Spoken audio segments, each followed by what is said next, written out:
All right. Today is a fun day because I get to talk about probably one of my personal favorite topics, and that is reading. I absolutely love reading. It's probably one of my favorite things to do. Whenever I get the chance, I'm a lot busier now than I used to be, but whenever I get the chance, I like to read. I sit down with a good book. Reading is amazing because it's almost a mark of a successful person. If you can sit down and study a book and read and enjoy it, you'll be more successful and you will be successful just because the knowledge you gain from reading is absolutely insane. It's incredibly important. And so I just want to talk a little bit about the books you should be reading, and I'm going to give you a little explanation on a few of my favorites. So this is quite the stack here, but let's get started. I'm just going to move my coffee mug somewhere else. So obviously, number one, first and foremost, you should always start with the Bible. You should be reading this every single day. This is your number one book.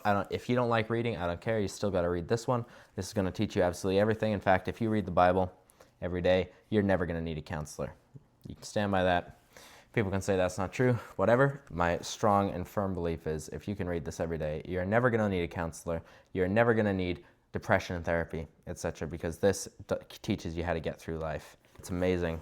Start reading it every day. If you don't know where to start, Proverbs and Psalms, go to those books, read a chapter every day. There's 31 Proverbs, so one chapter every day of the month, and you just start going through Psalms as well. Those are amazing. Start with that book first, number one. And by the way, the stack of books is not in any possible order. I couldn't rank them even if I wanted to. And the point is they all hold value, so it's not that some of them are better than others. You should read them all. This is just like a start too. There's lots more books I want to read. A lot of these are nonfiction. I love novels too. I love fictional books. So I want to get into that maybe some other time. But starting off with a really good one, The College Scam by Charlie Kirk. You guys all know Charlie Kirk just got assassinated not too long ago. I actually got this book that he wrote. I got this book a few years ago. 2022 is when I got this one. Absolutely amazing book. First off, if you're wondering what to do with your life and you're trying to figure out if you should go to college or not, you need to read this book. This book is going to help you. It's going to tell you if you should go to college or if you should focus on other things. If you're an entrepreneur, you need to read this book. If you want to know a little bit more information about how universities actually work, you need to read this book. It's absolutely amazing.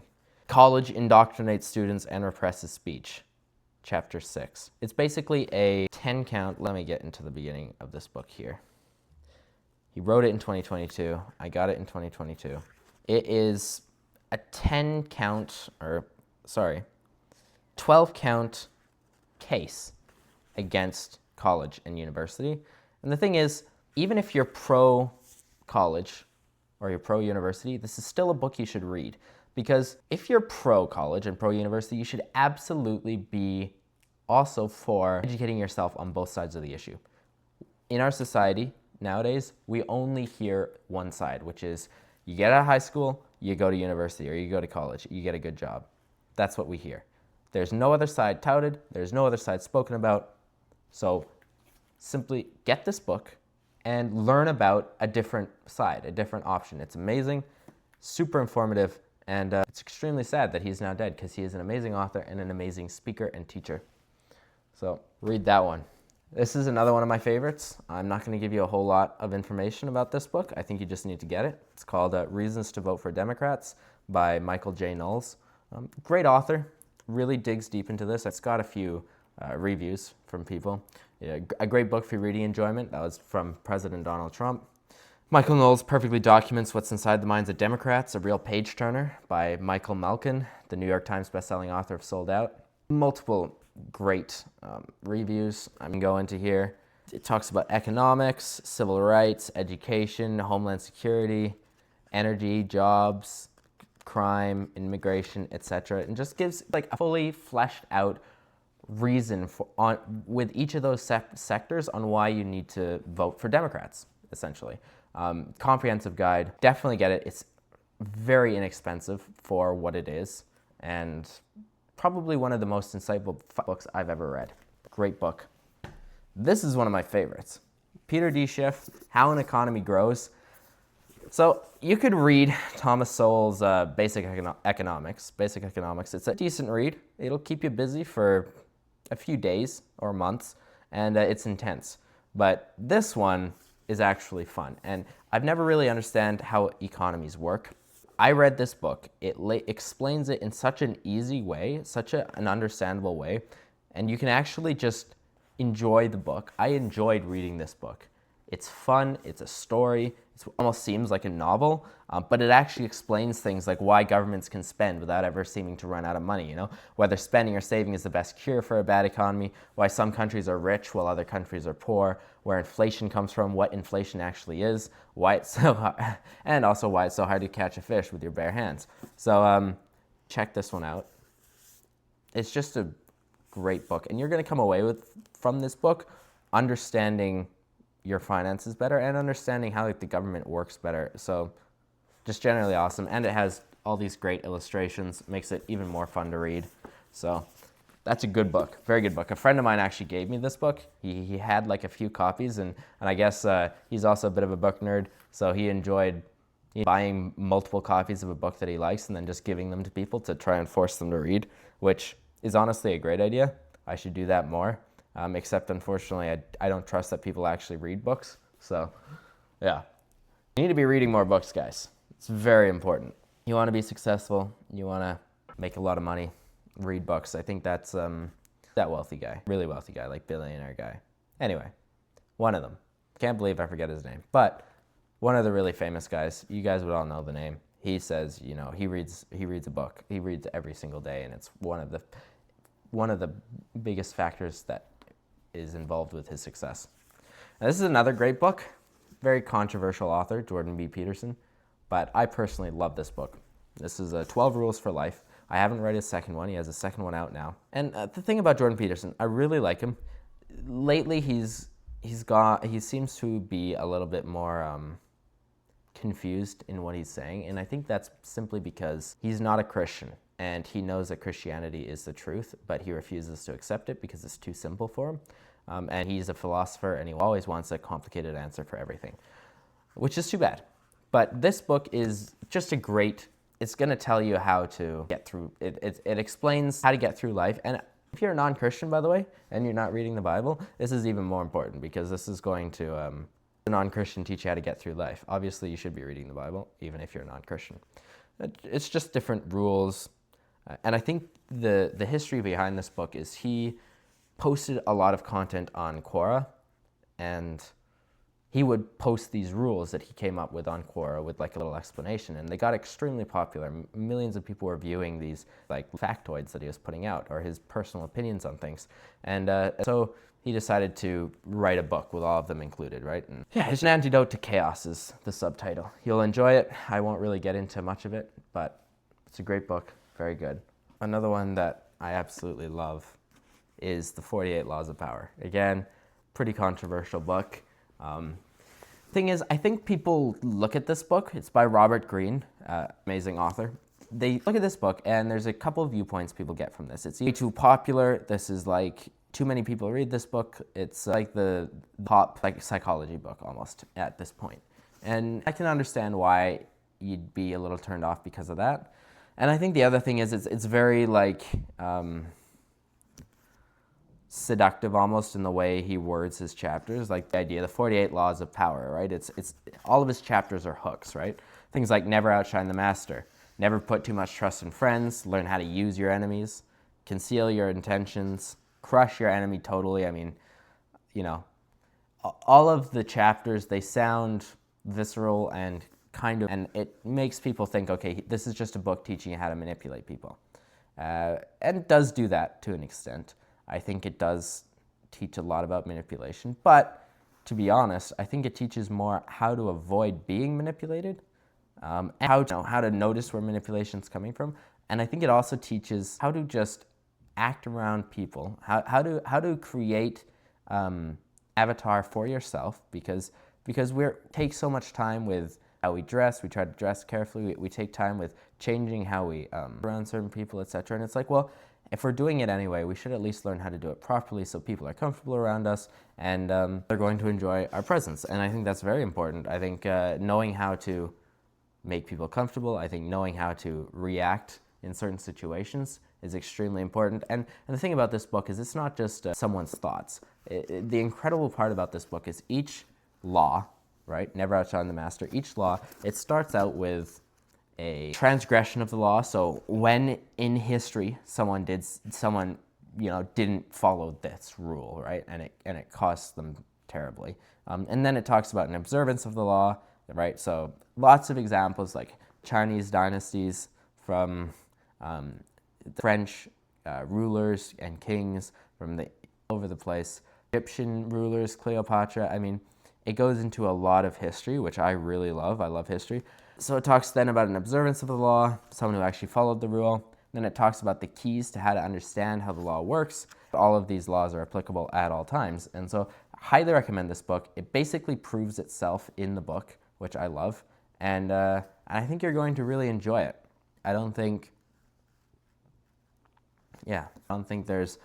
read this entire book and I didn't find it boring at any point. So for me, that's awesome. I read a lot of boring books because I force myself to, and it's nice to read a book that's helpful and nonfiction and is also, interesting. Now, I'm not going to talk about this one next. I'm going to talk about the bottom one first because this is a novel, but it's almost a nonfiction, if you know what I mean. This is 1984 by George Orwell. I'm sure many of you guys have heard of it. A lot of you probably had to read it in school. Some of you might have had to read his other book, Animal Farm, which is also an excellent book, by the way. Highly recommend that one. Should be in this list. I forgot to bring it down. 1984, great book. This is basically where our world is going. And so this book basically goes through, it's a story about a guy living in a dystopian future where everything he does is watched, every opinion of even his thoughts to an extent are controlled. And we get a lot of our current slang from here, like Big Brother, thought police, thought crime, memory hole, things like that. All of that comes from this book. Just a stunning record of like what a dystopian future would look like, especially since it actually seems like that's where we're going, how narratives are changed, forced to change, and can change overnight. And then suddenly what was true yesterday is no longer true, and everything is different, and everything's changed, and it's like, but you can't prove anything because it's all gone. It's all been memory holed. All the information is gone. Totally how we're going, especially with advent of AI. This is where we're going. I would say, little caveat to that, this book is a very bleak totalitarian future image. There's no luxuries. Everything's kind of, you're controlled by sheer force and power and fear. So there's another book that's similar, but a little bit different, and great. I'm not going to remember the title now. So it sucks to do this. The unscripted part when you suddenly trying to remember something, a fact that you know, and you can't remember it. I think it's New World Order. Is it? No, I'm sorry. Brave New World. Thank you. I got it back. I got the title back. Brave New World. Another absolutely amazing book, which I don't think I actually have on my bookshelf, which is insane. I thought I bought it. Maybe I didn't. I have definitely read it. So definitely that's another one to get. Now, the difference between 1984 and Brave New World, they're similar, but they're different. They're both totalitarian, dystopian futures. However, Brave New World, they control their citizens through pleasure and not through fear. And it's an interesting twist because I actually think, personally, 1984 is more enjoyable to read and is a better book, and you should read it.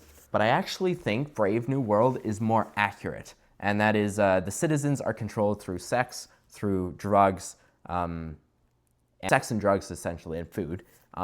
The pleasures, all the luxuries, that's how they're controlled. No one grows old. They have like the anti-aging pills. People will just suddenly die when they reach a certain age. They'll still look young though, because everything is like perfect. Everyone looks young and perfect, and they don't know anything bad. Everything's good. Everything's perfect. Babies are born out of test tubes perfectly. You can grow your child essentially. That's like the concept of the world. And the concept of the book, Brave New World, is a savage or someone who is not this civilized being gets captured and brought into the civilized world, and it's the experience of that, right? And it's a shocking book, but it's totally accurate for where we're going as a society. We are being controlled by our lusts and our pleasures, and we need to be very, very careful about that, because that's where things are going. So definitely 1984, great book, read that one. Incredibly enjoyable to read, incredibly insightful, like unbelievable book. But Brave New World is probably more accurate. Also read that one. I forget the author's name. Then we have probably, I can't even tell you why, but this is my favorite book of all time, other than the Bible. This is Alexandre Dumas, The Count of Monte Cristo. It is such a good book. It is a story about Edmond Dantes in the sort of living in the Bonapartist era of France.